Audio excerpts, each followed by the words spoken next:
the topic is ransomware. So, Okay. and we try and kind of shape this podcast so that people who are not really technical, who are not really, don't have a strong security background, we want to make this information kind of accessible to everybody. So if you could Sure. tell people kind of what ransomware is from a little more of a layman's perspective.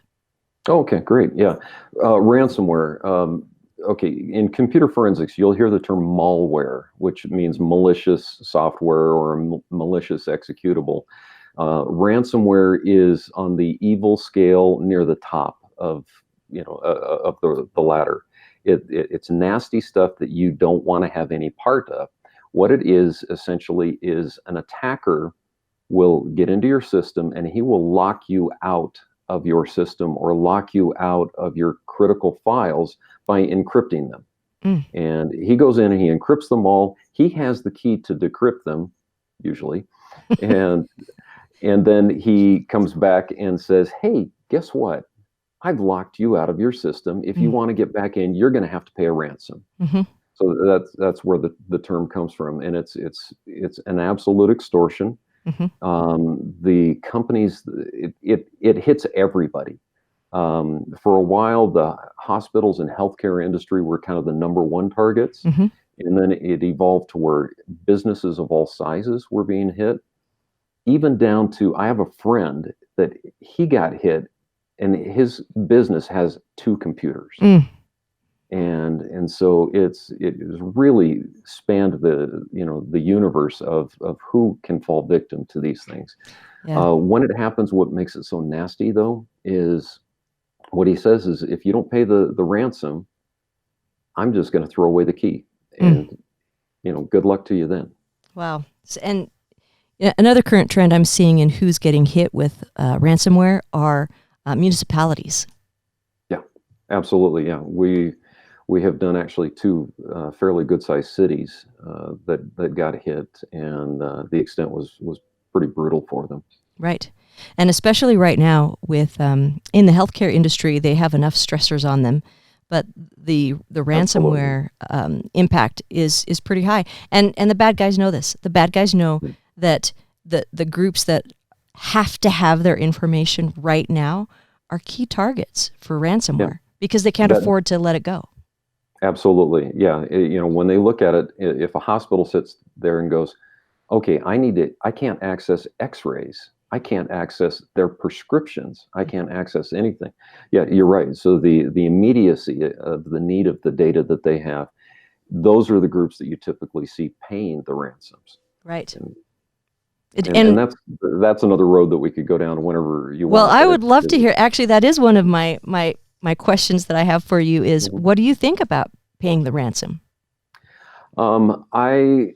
I'm a believer of not negotiating with terrorists. These are already people who, have a malicious intent. They didn't, come in as a good friend that, hey, I'm going to help you, build a better system, and that's why I hacked you. This is just straight. They want your money. And so if you understand that they are evil in nature, evil in their intent, you've got to look ahead and say, okay, if I pay them, are they going to give me the key to decrypt my files? And I've seen, unfortunately, conflicting data on this. It is somewhere between 1/3 and 2/3 of the time the key that they will provide you after you make payment will actually decrypt all of your files. Sometimes that key will only decrypt some of your files, and they come back and say, "Oh, if you want everything else, you got to pay me again." Right. So they can linger on. Another problem is a lot of times they don't provide you a key at all, Hmm. or the key that they provide you is bogus. It just does not work. So it's one of those thing about the honor among thieves. Right. You can't really trust them.